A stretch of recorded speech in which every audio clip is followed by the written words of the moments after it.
नमस्कार, देवभूमि चैनल में आपका स्वागत है। आज के इस वीडियो में बात करेंगे चैत्र पूर्णिमा की।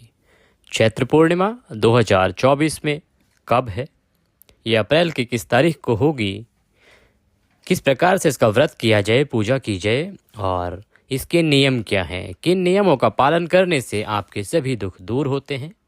भगवान सत्यनारायण की पूजा अगर आप इस दिन करते हैं तो कथा कब करेंगे, पूजा किस समय करेंगे, और जो रात्रि को चंद्र अर्घ दे के अपना व्रत पूर्ण करते हैं उनके लिए चंद्रोदय कब है और पूजा किस प्रकार से वह कब करनी है। वीडियो अच्छा लगे तो उसे लाइक अवश्य करें। कोई भी धार्मिक जानकारी जितनी प्रसारित की जाए उसका पुण्य आपको अवश्य प्राप्त होता है। तो यह सूचना, यह जानकारी, यह वीडियो जितने लोगों को आप भेजेंगे वो जब इसको देखेंगे और उससे लाभान्वित होंगे तो उससे जो हरि कृपा उन्हें प्राप्त होगी उसका कुछ अंश आपको भी प्राप्त होगा। तो अच्छी जानकारी शेयर करते रहिए, साझा करते रहिए। वीडियो के कमेंट बॉक्स में ओम नमः भगवते वासुदेवाय लिखने से भगवान विष्णु की कृपा आपको अवश्य प्राप्त होगी। चैत्र पूर्णिमा का हिंदुओं में बड़ा धार्मिक महत्व है। यह दिन भगवान विष्णु की पूजा के लिए समर्पित माना गया है। ऐसा कहा जाता है कि जो लोग इस शुभ समय पर भगवान विष्णु की और चंद्रमा की पूजा करते हैं उन्हें मनचाही इच्छाओं का वरदान मिलता है। जिस भी किसी कामना से वो व्रत व पूजन करते हैं उनकी सभी कामनाएं शीघ्र ही पूरी होती हैं। इसे चैती पूजन के नाम से भी जाना जाता है क्योंकि ये चैत्र मास की पूर्णिमा होती है।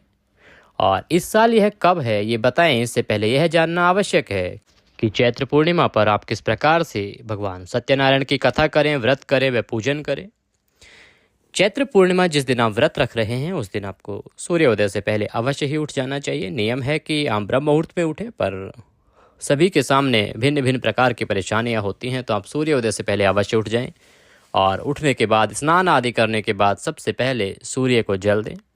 आपका जो पूजा स्थल है वहाँ पर बैठ जाएं। पूजा करने के लिए भगवान श्रीहरि की तस्वीर, भगवान सत्यनारायण की तस्वीर का होना आवश्यक है। आपके मंदिर में अगर पहले से है तो उत्तम है, नहीं है तो एक कोई चौकी लें, उस पर पीला वस्त्र बिछाएं। उसको बिछा के वहाँ पर पुष्प के रूप में भगवान को आसन दें और उस पर भगवान सत्यनारायण की कोई तस्वीर या प्रतिमा स्थापित करें। उसके बाद भगवान को अभिषेक कराएंगे।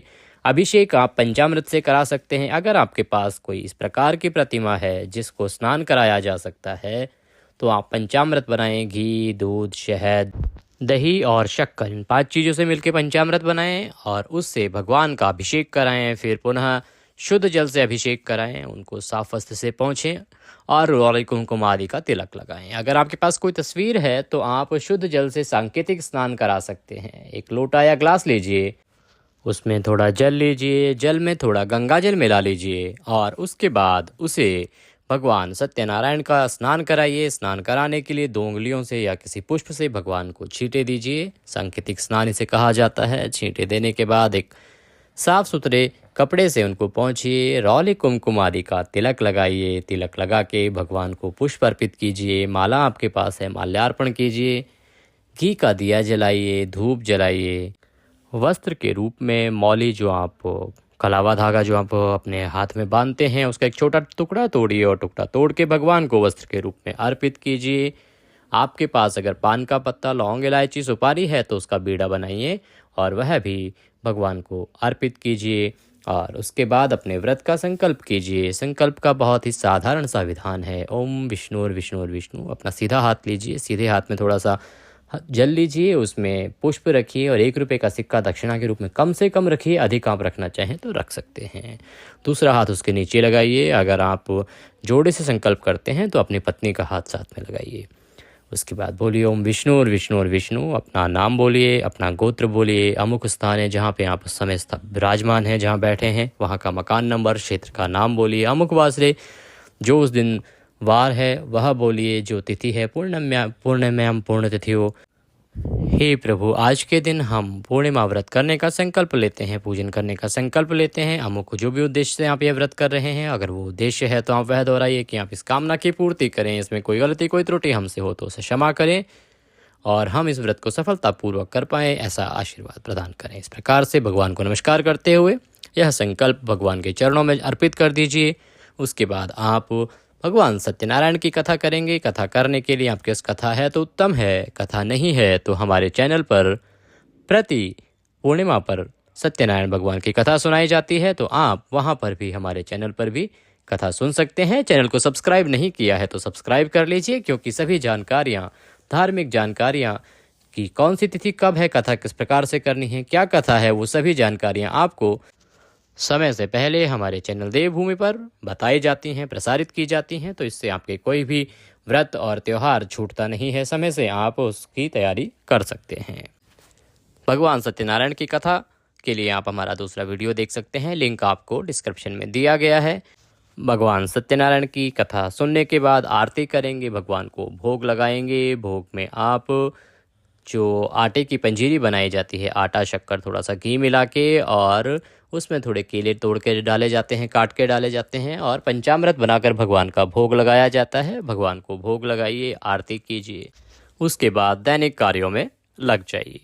अगर आप चंद्र व्रत करते हैं तो भगवान की सुबह पूजा करने के बाद आप रात्रि को चंद्रमा को अर्घ देंगे। अर्घ देने के बाद चंद्रमा से निवेदन करेंगे और उसके बाद अपने व्रत को पूर्ण करेंगे। अब बात आती है कि जो चैत्र पूर्णिमा है उस पे स्नान दान का क्या नियम है। स्नान दान के लिए देखिए, चैत्र पूर्णिमा पर स्नान दान करने से आपको बहुत अधिक पुण्य की प्राप्ति होती है। इसीलिए हो सके तो आप किसी ब्राह्मण को बुलाइए, उन्हें भोजन कराइए, उन्हें दान दक्षिणा दीजिए, किसी गरीब के यहाँ पे जाइए, उनको जो आवश्यकता है उस प्रकार से दान दीजिए। गर्मी का मौसम है, आप पानी के लिए कहीं प्याऊ लगा सकते हैं, पानी का प्रबंध कर सकते हैं, लोगों को पानी का दान दे सकते हैं, पानी पिला सकते हैं। हो सके तो आप भोजन कराएं, गरीबों को दान दें। अन्न आदि का दान बहुत उत्तम माना गया है। अगर आप कुछ भी ना कर सकें ऑफिस की व्यस्तताओं के कारण या किसी भी व्यावसायिक कार्य में व्यस्तता के कारण, तो आप सिर्फ इतना कीजिए कि आप डेयरी से थोड़ा सा दूध लीजिए, कुछ केले लीजिए या कुछ बिस्किट लीजिए, उसके साथ दक्षिणा रखकर किसी ब्राह्मण को दान दीजिए। मंदिर में जा सकते हैं तो उत्तम है, मंदिर में दान दीजिए, भगवान को प्रणाम कीजिए। बिना व्रत के भी आपको भगवान श्रीहरि, भगवान सत्यनारायण की कृपा प्राप्त होगी और आपकी सभी परेशानियां अवश्य ही दूर होंगी। इस दिन आप भगवान सत्यनारायण के साथ माँ लक्ष्मी की पूजा भी अवश्य करें, इससे माता लक्ष्मी की कृपा आपको प्राप्त होगी। पवित्र नदियों में स्नान करने से आपके सभी पाप धुल जाते हैं और भगवान की कृपा और ईश्वर की आपको अवश्य ही कृपा प्राप्त होगी। जितना अधिक समय हो सके भगवान के ध्यान में बिताइए, पूजा पाठ में बिताइए और ब्रह्मचर्य का पालन करते हुए अपने दैनिक कार्यों को कीजिए। चैत्र पूर्णिमा कब है, इसको लेके बहुत ही असमंजस की स्थिति है। कुछ लोग कह रहे हैं 23 तारीख को है, कुछ लोग 24 को बता रहे हैं। देखिए, चैत्र पूर्णिमा जो है वो आरंभ हो रही है 23 अप्रैल को सुबह 3:25 पर, और इसका समापन होगा अगले दिन 24 अप्रैल को सुबह 5:18 पर। अगर हम देखें कि उदया तिथि के अनुसार सत्यनारायण भगवान की पूजा होती है तो वह अभी 23 अप्रैल को है। 23 अप्रैल को आप अपना सत्यनारायण भगवान का पूजन कीजिए, कथा कीजिए और व्रत कीजिए।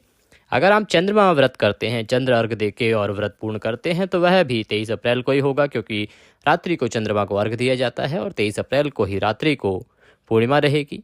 इस प्रकार से पूर्णिमा जो चैत्र पूर्णिमा है उसके दोनों ही व्रत 23 अप्रैल को रखे जाएंगे। 23 अप्रैल को चंद्रोदय होगा 6:49 पर, तो उसके बाद आप समय से अर्घ दीजिए, चंद्रमा को अर्घ दे के अपना व्रत पूर्ण कीजिए।